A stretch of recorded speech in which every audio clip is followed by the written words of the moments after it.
ஐஷோஸ்பீட் உலகத்திலே ரொம்பவே ஃபேமஸான யூடியூபரில் இவரும் ஒருத்தர். யூடியூப் உலகத்தில் ரொம்பவே பெஸ்ட்டான என்டர்டெய்னர் இவர் தான். அப்பப்போ சர்ச்சையை கிளப்புற மாதிரியான சில செயல்களும் செய்வார். உதாரணத்துக்கு ரோட்ல அதிவேகமாக வர்ற ஸ்போர்ட்ஸ் கார் மேலே தாண்டி குதிக்கிறது, தற்காப்புக்காக பயன்படுத்தக்கூடிய ரோபோட்ஸ் கிட்டலாம் வம்பிழுத்து அடி வாங்குறது. இவர் மிகப்பெரிய ரொனால்டோ ஃபேன்.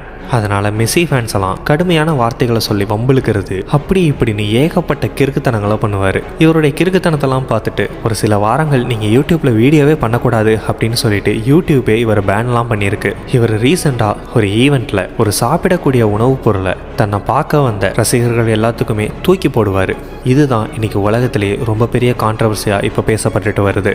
அதாவது நம்ம ஊரில் எப்படி பிறப்பின் அடிப்படையில் ஜாதி அப்படிங்கிற ஒரு விஷயம் வரையறுக்கப்பட்டு மக்கள் அடிமைப்படுத்தப்பட்டாங்களோ, இன்னைக்கும் துன்பப்படுத்தப்படுறாங்களோ, அதே மாதிரி வெஸ்டர்ன் கண்ட்ரீஸில் கருப்பின மக்கள் வெள்ளையின மக்கள்னு நிறத்தின் அடிப்படையில் பிரிவினைவாதம்ங்கிறது நடக்கும். இந்த இனவெறியை எதிர்த்து போராடி ஏகப்பட்ட போராட்டங்களுக்கு பிறகு, உயிர் தாகங்களுக்கு பிறகு இன்னைக்கு இந்த இனவெறிலாம் தப்பு, இதை பண்ணுறது மனித தன்மையற்ற செயல் அப்படிங்கிறது நிறைய பேர் கொஞ்சம் கொஞ்சமாக புரிஞ்சுக்கிட்டு வராங்க. உள்ளுக்குள்ள வஞ்சம் இருந்தாலும் அதை வெளிப்படையாக பண்ணுறதுக்கே தயங்குறாங்க. உலகம் இப்படி மாறிக்கிட்டு இருக்கிற சூழ்நிலையில் ஐஷோஸ்பீடோட இந்த ஒரு செயலை பார்த்து யூனோ ரிவர்ஸ் அப்படிங்கிற டேக்லைனோட வெள்ளையின மக்களுக்கு இதுதான் சரியான ரிவெஞ்ச் அப்படிங்கிற மாதிரியான கமெண்ட்ஸ் நிறையா பண்ணிட்டு வராங்க. சொல்லப்போனால் இந்த வீடியோவையும் பல வருடங்களுக்கு முன்னாடி ஏதோ ஒரு பகுதியில் ஒரு வெள்ளையினத்தை சேர்ந்த பிரின்சஸோ மகாராணியோ கருப்பின மக்களுக்கு இதே மாதிரியாக சாப்பிட்ற சாப்பாட்டை அவமரியாதையோட தூக்கி போடுற காட்சியையும், அதே மாதிரி ஐஷோஸ்பீட் தன்னை காண வந்த ரசிகர்களுக்கு சாப்பாடை தூக்கி போடுறதையும் கம்பேர் பண்ணுறாங்க.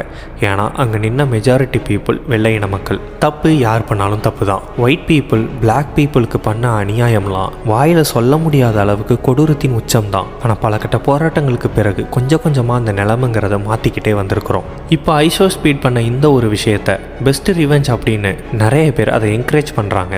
இதனால் என்ன ஒரு பிரச்சனை வரும் அப்படின்னா, மறுபடியும் வெள்ளையின கருப்பின மக்களுக்கு நடுவில் மறுபடியும் ஒரு கிளாஷுங்கிறது உருவாகிறதுக்கு வாய்ப்பு இருக்குது.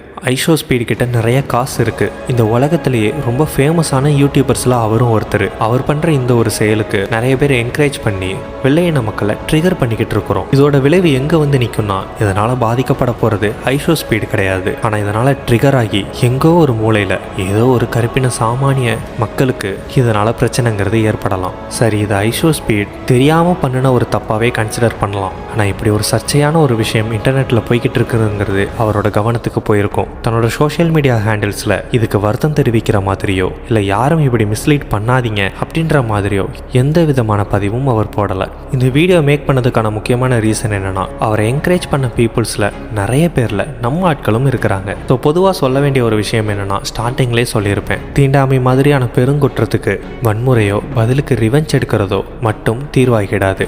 முறையான கல்வி தான் இந்த மாதிரியான தீண்டாமை கொடுமையிலிருந்து முழுமையான விடுதலையை பெற்றுத்தரும். நல்லா படித்து ஒரு அதிகாரத்துக்கு வந்ததுக்கப்புறம் உங்களுக்கு நடந்த கொடுமையை வேற யாருக்கும் நடக்க விடாமல் பார்த்துக்கிறது, இதுதான் அறம். அவ்வளோதான் இந்த வீடியோ பிடிச்சிருந்தா உங்கள் ஃப்ரெண்ட்ஸ் அண்ட் ஃபேமிலியோட ஷேர் பண்ணுங்கள். இது மாதிரியான மோர் இன்ஃபர்மேஷனுக்கு நம்ம சேனலை சப்ஸ்கிரைப் பண்ணிவிடுங்க.